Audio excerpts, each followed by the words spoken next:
Well, Rob, welcome to Safety Talk. It's great to have you here. How have you been? Hey, thank you for inviting me, Max. You had sent me an email recently which talked about go-arounds, and I thought, hey, that's just a great topic to talk about because people tend to think it's simple, and yet many people screw it up over and over and over again. And you mentioned in that email that you had a story about a go-around that didn't go so well. Tell us about that. Well, this was very long ago. I had just gotten my private, so I think maybe I had 60, 70 hours, something like that. And I used to fly from a little airport called Sky Harbor on the north suburbs of Chicago. It was maybe a 3,000-foot strip, and it's been gone for a long time. Uh, uh, One interesting aspect of it is that right at the departure end of the south runway, there was a graveyard. And so we always used to talk about the fact that you only had one chance to get it right.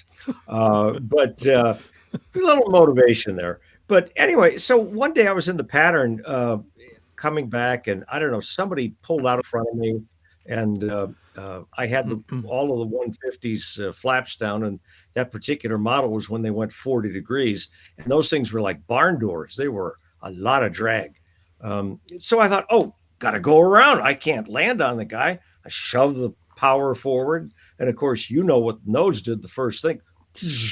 It went, screaming for the sky, and I'm pushing the nose down to try to keep from stalling, and the airplane's just kind of hanging in the air, maybe 100 feet off the ground, and I'm zigzagging, trying to keep it straight, and all that, and it's barely climbing, and I honestly I was scared to death because I really thought I was going to die. There was another big factory building past the end of the graveyard, and all I know is I saw that coming up, and I thought, this is it. But it started to inch up, it started to climb very slowly, and then I said, I gotta get some of the flaps up, and I look, and the flaps were still at 40, and I realized later, after I got the thing around and came back and landed, I said, you idiot. Of course it wouldn't climb. You still had the flaps down. But of course, as I told you in my email, um, I can't remember a time when my instructor and I ever did a go around. And I don't think we ever even talked about it because I think my memory was a whole lot better then. But nobody ever said, hey, kid, you got to get the flaps up or the danged airplane ain't going to fly. I figured it out the hard way, and I almost killed myself. But there are a lot of people that don't figure it out, unfortunately. So I never forgot that one. No, I think there are a lot of things we never forget from our early days of flying. Well, I had an interesting conversation a little while ago with an airline captain about go-arounds. Now, you were a fairly young, pilot at that particular point in time, but apparently go-arounds are problematic even for advanced pilots as well. This gentleman, who's been a captain of a major airline for many years, said to me, we do go-arounds very rarely, and yet every time we have to do one, we seem to always miss one thing when we're doing it. So that just kind of shows that, yes, it's complex. There's a lot of different steps to follow, and even the pros don't always remember every step because they just don't do them that often. Well, that's true. And in fact, Flight Safety Foundation did a study, 4 or 5 years ago about go-arounds and found that they tried to tie their analysis to unstable approaches, and that 93% of the time when there was an unstable approach, and we're talking about on big airplanes, commercial aircraft, transport category aircraft, the pilots didn't go around, and often the results were disastrous. But to your point, when they did go around, they really screwed it up. They would jam the power in. They'd often overspeed the flaps or the gear, or the airplane would not be in a position to climb very well. And it's all for the same reason. They didn't practice them very much. When we're at flight safety, say getting a type rating, you know that one of your single engine ILS approaches, they're going to say, you're at minimums. don't see anything, go around, and you have to do a single engine go around. But you know it's coming. And I don't really know anybody that's had them just pull up, go around, cow on the runway kind of thing from 100 feet or 200 feet in the air and go back up into the clouds or even VFR. We just don't practice it. They are very important, and it's important to get them trained for student pilots very early on. I think teaching a go around before you teach landings makes a lot of sense because you want that to be primary in people's mind when they're landing is, oh, this might be a go around. But we've kind of jumped into it a little quickly. Tell people just kind of from the high level view, what is a go around and what are some of the reasons that pilots might have to do go arounds? Well, a go around is a situation in which the aircraft is on final somewhere, planning to land. You may be stabilized, you may not be. And when we talk about stabilized, we mean someone that's not 1,000 feet in the air, a half mile off the end of the runway, diving to make the numbers. That's not stabilized. But that somehow the pilot realizes that this landing is not going to turn out the way I wanted it to. The way it's going, I may land way further down the runway than I planned, and we've got to go back and do this again. And you push the power in and adjust the flaps to the climb flaps, and you go around and you do it again. But that transition from uh, getting the airplane set up for landing, often when you have full flaps, landing flaps in, to getting it to pitch up and climb and add the power and not bring the nose up so steeply that the airplane stalls, that's quite an awful lot of work, as is the part up here where you're transitioning your mind from I'm going to land to oh my god, I'm not going to land, I've got to go around. So again, usually they are pilots see it early on, but sometimes they don't. A go around really needs to happen early enough so that there's not chaos in the cockpit. And go arounds, of course, don't have to be initiated just by the pilot. ATC might tell you to go around. And for example, sometimes when I'm landing at my home airport here in Palo Alto with people that I'm working with, clients who are in the left seat, we'll be spaced out nicely, and then suddenly ATC will put an aircraft on the runway. And almost always, I tell clients at that point, be prepared. We might have to do a go around because often the spacing is so tight that that aircraft may not get off in time. So I think a lot of go around situations can be anticipated. And certainly, as you've talked about stable approaches, that's really the core to a good landing. We had a CFI meeting at my flying club where they had analyzed all the past incidents, and they said that fully 80% of all those incidents could have been avoided by a timely go around. Well, and I think you just mentioned another really interesting point about you telling the person in the other seat, you heard that ATC call? You know that means we might be ready for a go around here. What you want, what we as instructors want, is we want the student or the person in the left seat to say, you know what? That sounds like we better be prepared for a go around.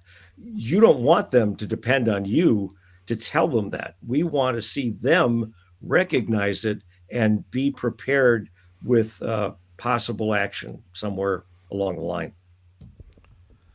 Well, we'll talk in a minute about some of the mechanics of doing go arounds, but first I thought we might talk about stabilized approaches. And I've got something here which I've just brought up. Let's talk through this. These are the criteria that Cirrus has in their flight operations manual for what constitutes a stabilized approach. And I think a lot of pilots, have some vague general idea of what a stabilized approach is, but there are actually a lot of different criteria to it. So let's talk through some of these. I think it's very interesting that we look and you see six criteria for this stabilized approach, and the one being airspeed. I flew with a student last year who was absolutely certain before he even started he knew how to fly because he'd been playing with flight sim for years, and we got on the downwind, and I said, okay, you start the turn to base now when you think it is necessary, and we got opposite the numbers, and he just cranked this airplane around into about a 40-degree bank and kind of dumped the nose. And I went, okay, this is going to be interesting. Well, of course, we ended up really high and really fast. And I had to tell him to go around. And later on, when we debriefed, I said, what was that about? He said, I don't know. That always worked in flight sim. I could always make it work in flight sim. And I said, yeah, but let's get in the right mindset. This is not flight sim. And of course, the reason the proper airspeed is so important is because your landing criteria, well, I'll have this thing down and stopped in about 1,200 feet or whatever, is based on crossing the end of the runway at the proper airspeed. If you're 10 knots high, depending on the airplane, you can extend that landing distance quite a bit. And pilots might say, it's all right. Our airport has a 5,000-foot runway, but you may not always operate from a 5,000-foot runway. And what happens when you're not on a 5,000-foot runway on a day when it's started to drizzle and the runway's a little wet and you touch down long, way past where you think you should, and you try to get on the brakes to stop, and the airplane might give you a little surprise on the ground. So proper airspeed is absolutely a good place to begin. And I usually tell folks to try and keep it within a few knots. I mean, I'd like to see them at the target reference speed, plus or minus a couple of knots. And that's really important because our airfield is very short. And if you're 10 knots fast, you better be going around, especially if you're landing in a high performance aircraft like the Cirrus. Let's see a couple of others here. So, correct flight path. So essentially, we've got to be lined up on the center of the runway, and we've got to be essentially on the glide slope or the glide path. So if it's an instrument approach, we're on the glide slope. If we're flying visually, then we're on the VASI or the PAPI or whatever visual guidance we have. But tell us about some of the others here. Well, I think being on the glide path is a good one because so many airports these days have an old VASI or a PAPI or light or something, which is a series of red and white lights to give you a visual clue that you're on target to touchdown in the touchdown zone. And if you find that you're turning final close in and you're seeing nothing but white lights, you're in trouble. And then because you're way high, and if you happen to also be fast, trust me, you are not going to get down in the touchdown zone. And as we talked about earlier, you may land way past the touchdown point you think. So the goal of all of this is to get you to look and see a consistent place. We want to see the pilot have a consistent view of the runway so that every landing looks pretty much the same when they have the same airspeed and the same flap setting. And we know that they're confident that they're going to touch down in the first, say, the first third of the runway.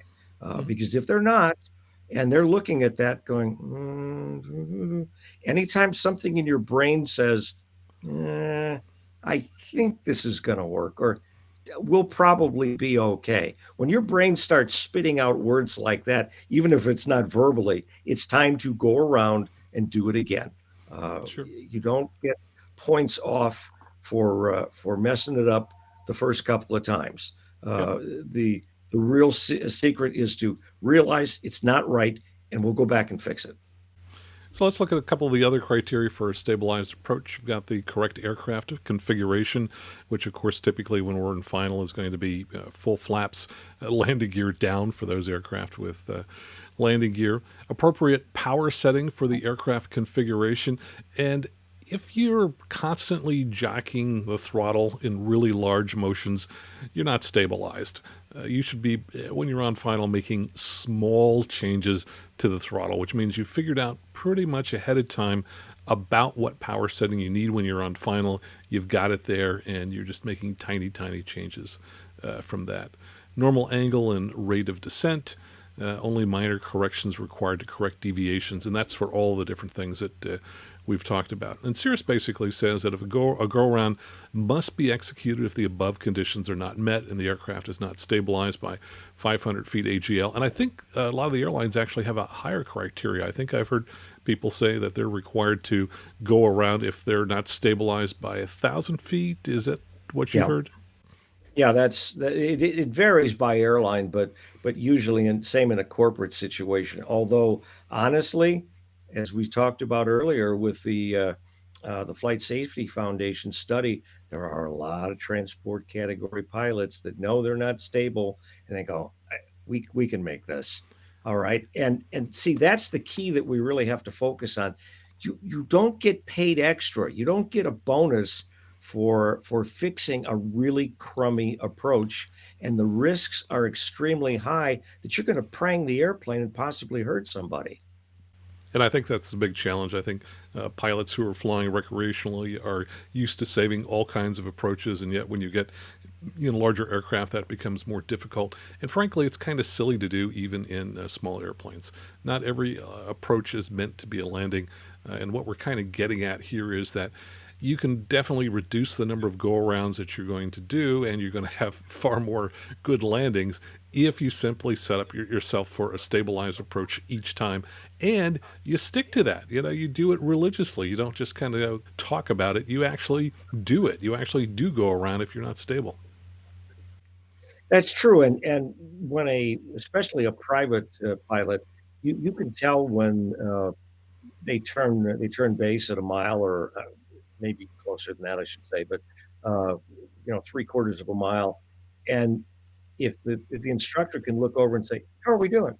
and they go, "I'm right where I need to be," and you believe it, that's it. That's exactly what we want.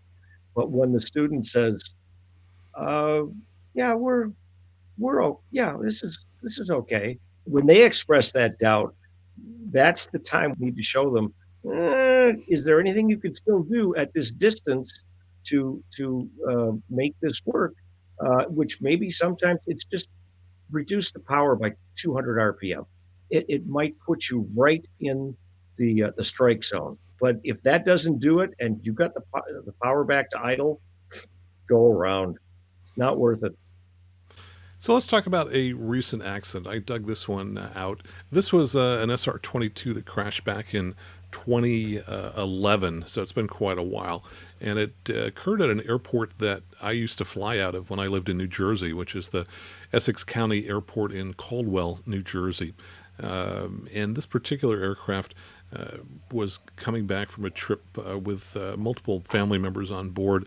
It was flown by a 70-year-old doctor, and she approached the airport, and her approach was highly unstable. And this NTSB report said essentially that the pilot was reported on the downwind leg of the traffic pattern, and witnesses thought the airplane was higher than normal on the final approach. By the way, I can often tell long before we get to final whether or not a landing is going to be unstable. So, for example, if we're high on downwind, considerably, or if we're super fast on downwind, or if people turn base a little too early and they're high, all of these things that you can tell ahead of time that can let you know that you might be setting yourself up for an unstable approach. So the airplane landed long, bounced on the runway, followed by a go-around. During the go-around, witnesses observed the aircraft pitch up. Now, that's something you just talked about from your 150. So essentially, when you trim an aircraft, you're trimming it for a particular airspeed. So if you were in, let's just pick this Cirrus, for example, typical landing speed is 80 knots. It might be a little bit less than that for short field landing, but let's pick 80 because that's nominal.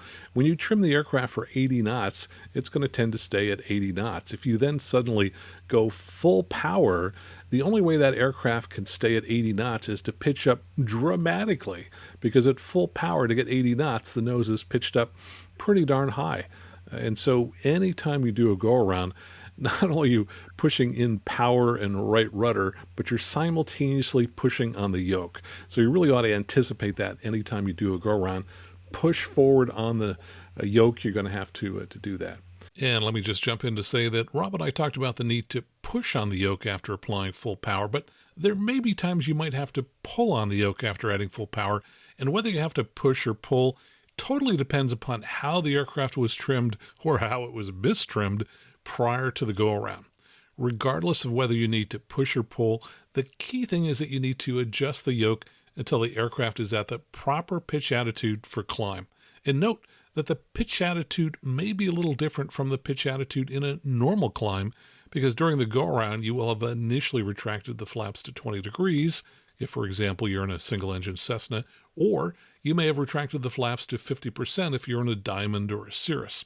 And the proper pitch attitude for climb with partial flaps may be a little different from the pitch attitude you'll need after you later achieve a positive rate of climb and continue to raise the flaps to 10 degrees and ultimately to the flaps up position.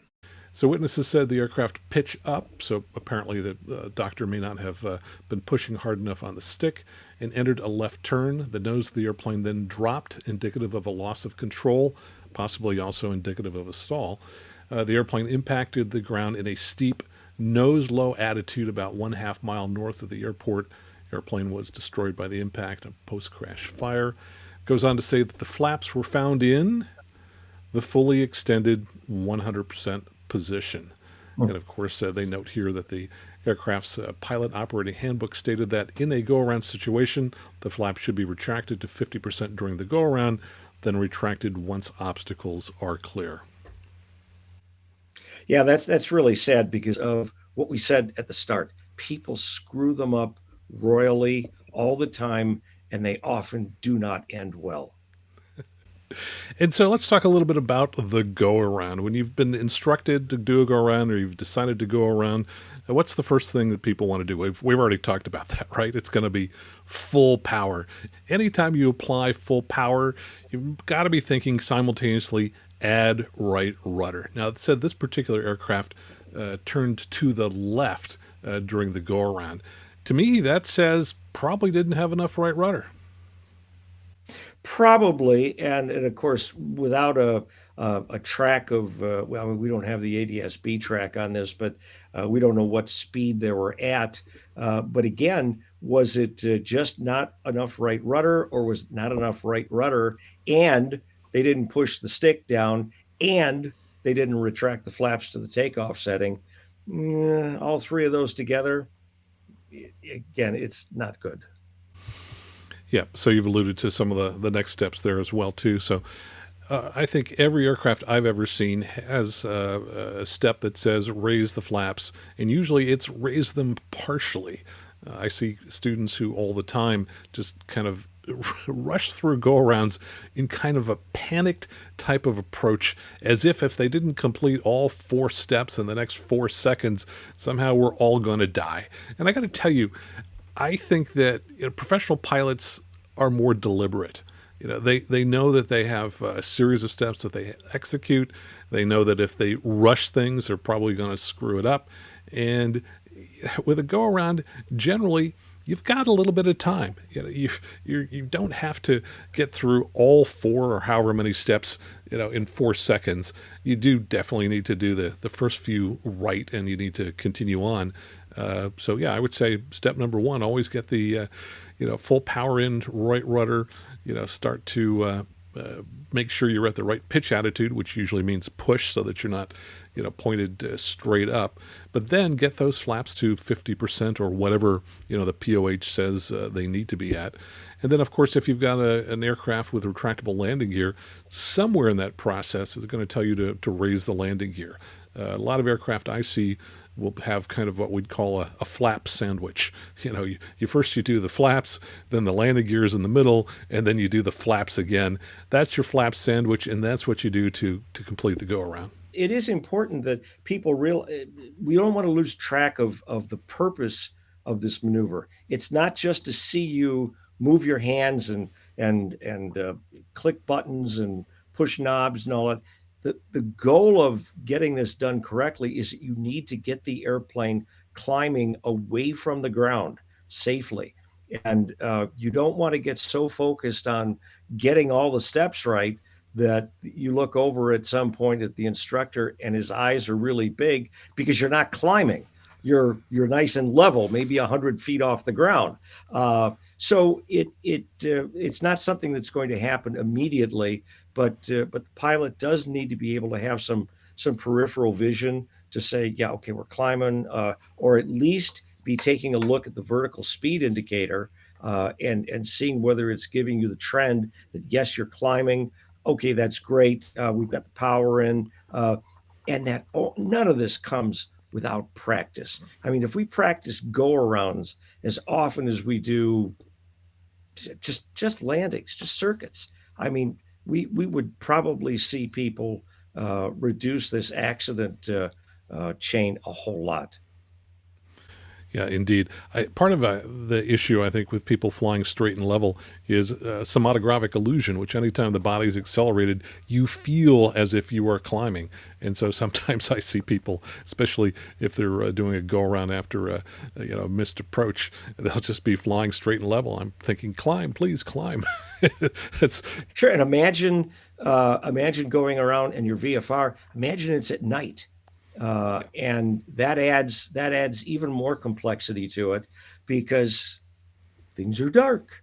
You don't have that absolute horizon picture out of your peripheral vision. You may just see dark and less dark, or something like that. So, uh, and again, what I think is important is that people realize that when we're talking about go rounds, it's a normal part of flying. We don't do it very often, but you have to really be good at it because you never know when it's going to happen, unless you're in a training situation where you say, "Oh man, I know coming out of this approach, I know he's going to make me go around."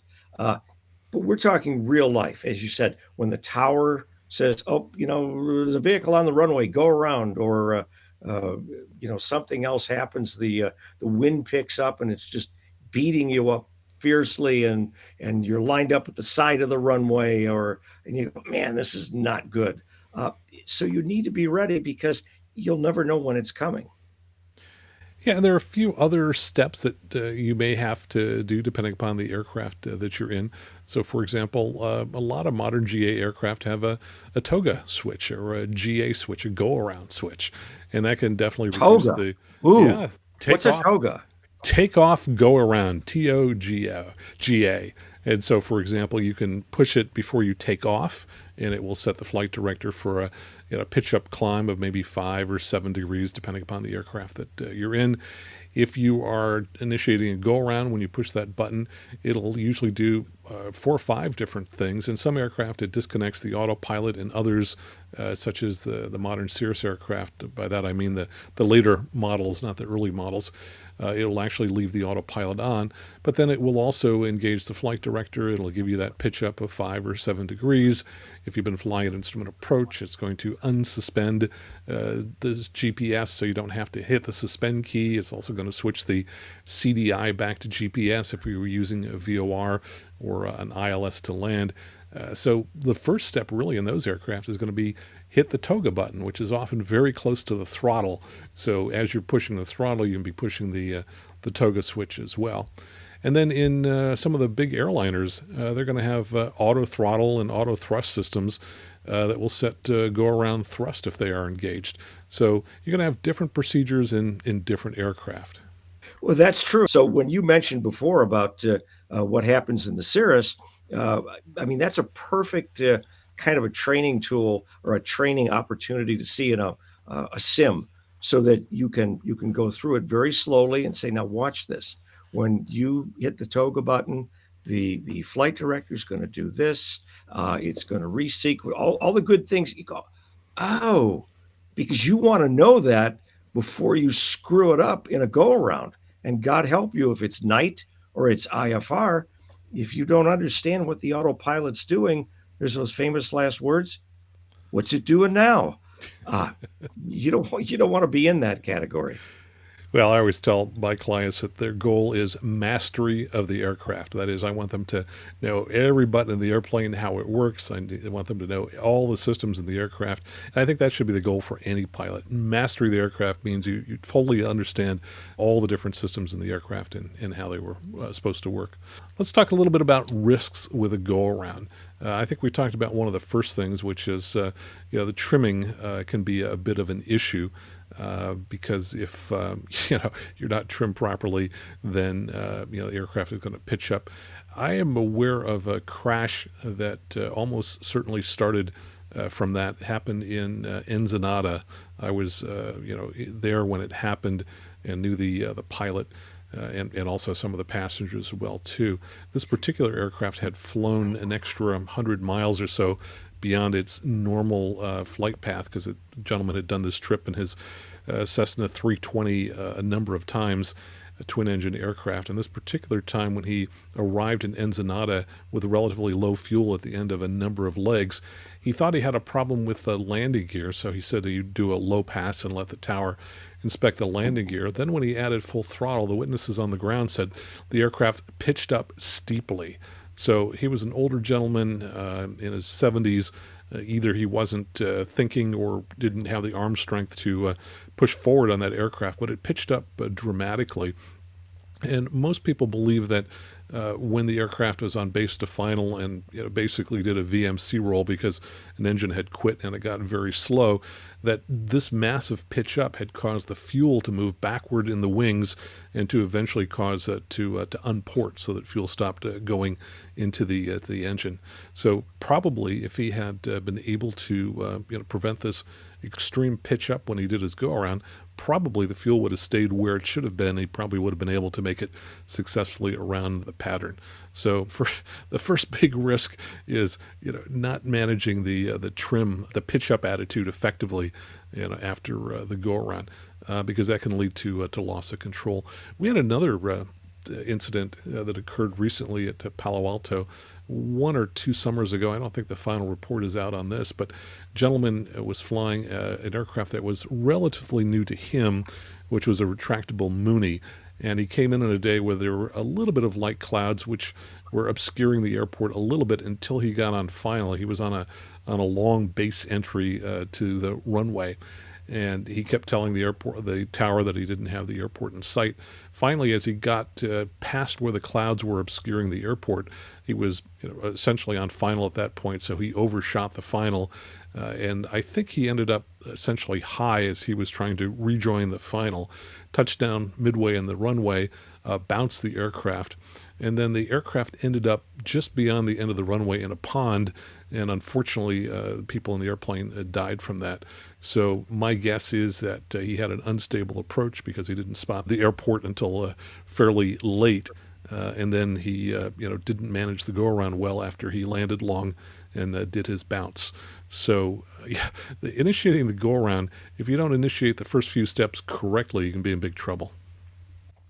Sure, and I think as we've mentioned a couple of times, there's no penalty for getting it wrong, unless you try to save the approach, and that's where people really hurt themselves.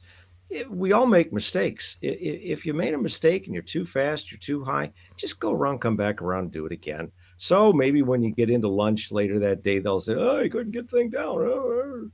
But it's better than not being there at all. And sometimes we forget that these are not just statistical analyses of vague types of this, that, whatever. We're talking about the fact that people are killing themselves and the people that are with them, and we don't want to see that happen to anybody, especially your listeners. Well, another big issue on a go around is maybe you had to go around because there's another aircraft on the runway, and perhaps that aircraft was doing a touch and go, or it was late taking off. Now you've got 2 aircraft on similar tracks climbing up out of the airport, and you can end up having a midair collision after a go around if there's another aircraft that was taking off at the same time. We're often instructed at my airport in situations like that for the aircraft that had to go around to offset to the right, which essentially means in the go around, position your airplane to the right of the runway so that you, the pilot in the left seat, can continue to have a good view of that aircraft, which is below and ahead of you slightly to your left, which might present a conflict. That's true, and we always try to teach people, never put traffic in your blind spot. And that's a perfect example of that. And one more at some airports that can cause a go around is when they're using crossing runways. And you're on final for, say, a north runway, and there's someone on final for a northwest runway, and the controller says, "Oh, this will work," and somehow it doesn't, and he sends the first airplane around on the north runway, and then somehow sends the other guy around at the same time, and now you've got two airplanes headed for an intersection, both climbing out. That's as bad as your go around situation where the guy's coming off the same runway. But again, same thing. You need to make your airplane fly, but you need to figure out where that other guy is. Yeah, that reminds me of one other issue, which is at airports where you have LAHSO instructions, land and hold short LAHSO, in which you have intersecting runways. One aircraft has been issued a LAHSO instruction to land before the intersection of the other runway. And if you're unable to do that and you decide to go around, that may cause the same kind of conflict you're talking about. That's true. And if you haven't been to a LAHSO airport, they now have amber lights buried in the runway that is used for the LAHSO part of the operation. So of course they don't all have that, but so that as you're touching down and you can see those amber lights ahead, it's supposed to click in your mind that, right, I've got to hold short of that intersection down there. Because in the old days, I mean, when I was a controller and we ran crossing runways, it happened quite a bit that people would say, I didn't hear you tell me to hold short of that runway. And you go back and play the tape for them again, and you'd hear the clear to land runway 16, hold short of runway 24. They go, Roger, hold short of two, except they just didn't do it because they got busy. And again, we all make mistakes, but it's how you cope with them that's really the issue. Yeah, definitely. There's one other issue I can think of related to go arounds, and that is that often when aircraft have gear up landings, the event that preceded the gear up landing was a go around. And so you can see, for example, when I routinely flew a Cessna 210 that I was partners in, for me, my mental trigger was anytime I was on the 45 joining the downwind, that's when I was going to lower the gear. And yet, if I were to do a go around, I would never be on the 45 again. So then I was at risk of forgetting to reach that trigger point where I knew that I had to lower the landing gear. So I think one thing people can consider is if you have a retractable gear aircraft and you have to go around, you might consider perhaps just leaving that gear down, provided you've got the appropriate climb rate, so that you don't run the risk of forgetting the gear when you come around for your second attempt to land. Oh, and that is so right. And the worst reminder of that, people can search YouTube. I know there are a couple of these videos out there where people landed gear up, and as they're in the flare, you can hear the gear warning screaming at them, honking at them, and they go, I heard you in the right seat trying to tell me something, but I couldn't hear you because of that darned horn. And then the airplane stops. It actually makes the ground slide very, very short. Of course, it's an expensive landing, but no, and see, that's the other thing, is that there are so many little bits that can get a pilot when now again, imagine it's a low time pilot. Imagine it got really windy out there and they weren't that good with crosswind landings, so they're a little nervous about that, and it's starting to get dark and they're not current at night, and they're getting anxious, and they have to go around. These are all links in an accident chain that if you don't catch it somewhere, it's going to bite you. So there's yet another subcategory of go-arounds, and that's the rejected landing. And in many ways, it's very similar. A lot of people define a rejected landing as one where you're essentially down in the flare, and so you're much closer to the runway at that particular point in time. And so the procedures in general are going to be the same when you're in that situation, whether you're in the flare or whether you have touched down. It might be a little different for some, airliner type aircraft, for example, where you might have, speed brakes might have already deployed, for example, or any of other systems that you might need if slats are out or things like that. So in these aircraft, you may find the procedure is slightly different if you're in the flare or after you've already touched down. I think that the risk is probably a little higher if you're doing your go around when you're in the flare for any aircraft, especially if, for example, you don't add sufficient right rudder when you put full power in. I know that I've seen analysis of aircraft in the kind of the 300 horsepower category, where many of those go around accidents end up on the left side of the runway, and that's simply because when people put in that power, if they put it in quickly, and if they keep their feet flat on the floor, boom, that left wing is going to go down, and you're going to end up, in a crumpled airplane on the left side of the runway. So, at low altitudes in the flare, such as a rejected landing, things are going to have to be done a little differently in some aircraft, and you're going to have to make sure you do all the right steps. Sure, and I think one of the important aspects of planning your landing is that uh, if you're at your airport, you kind of know where you're going to touch down most of the time in whatever airplane you're in. But if you're at a new airport, you want to check out that airport chart and say, let's see, what's roughly about a third of the way down the runway. Oh, it's that first turnoff, either left or right. So I better be darn close to touching down when I go past that first intersection, or I'm going around. You need to be primed for a go around. The landing, that's gravy. And I think if we train people enough with go arounds, they go, you mean I actually got to land out of that one? Wow, that's to me a really well trained pilot, because all those little buttons should be clicking in their brain about what might happen if I do have to go around. But again, planning is a really important part.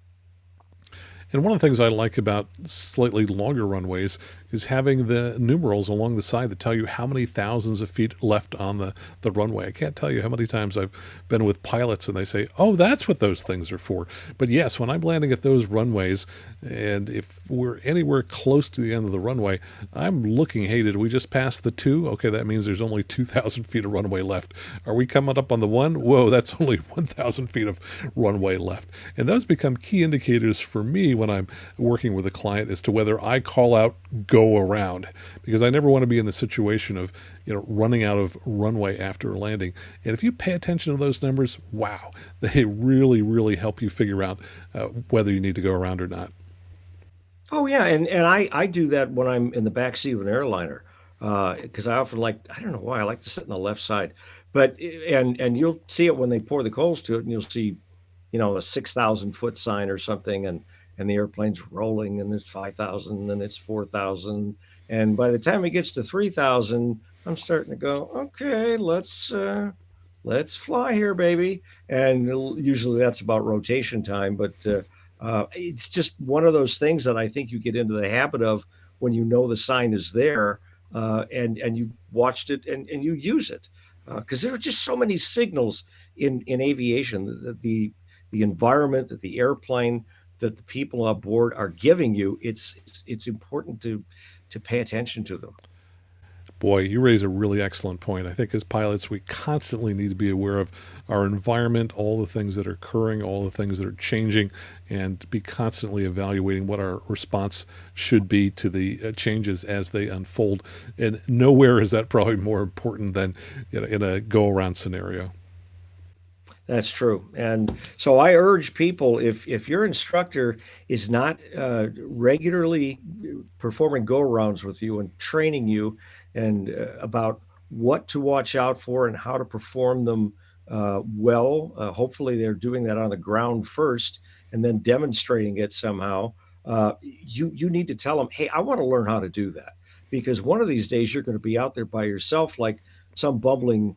You don't want to be like that bumbling idiot in the Cessna 150 that goes around and doesn't know enough to pull the flaps up because nobody ever taught him and he didn't read the book. Uh, Well, and you're not the only person to forget to raise those flaps.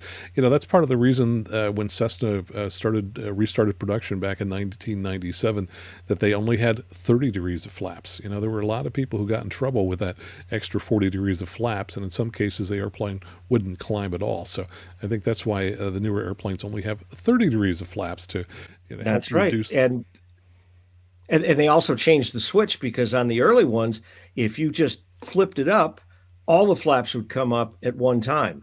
And they put a spring in there so that you couldn't do that by mistake because in a go around, trust me, if you go from 40 flap to zero flap very quickly, that airplane's going to sink like a brick.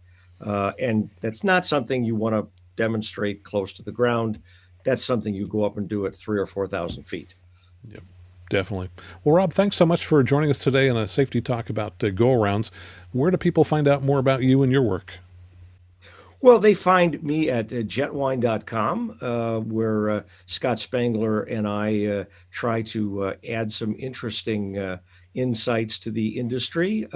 And I just looked the other day, we've been around for 14 years. And in social media, that means I'm really old. Obviously, you can tell by looking at me that I'm really not. But and also again, jetwine.com, and of course within the pages of Flying Magazine. Rob, thanks so much. See you again soon. Hey, see you, Max.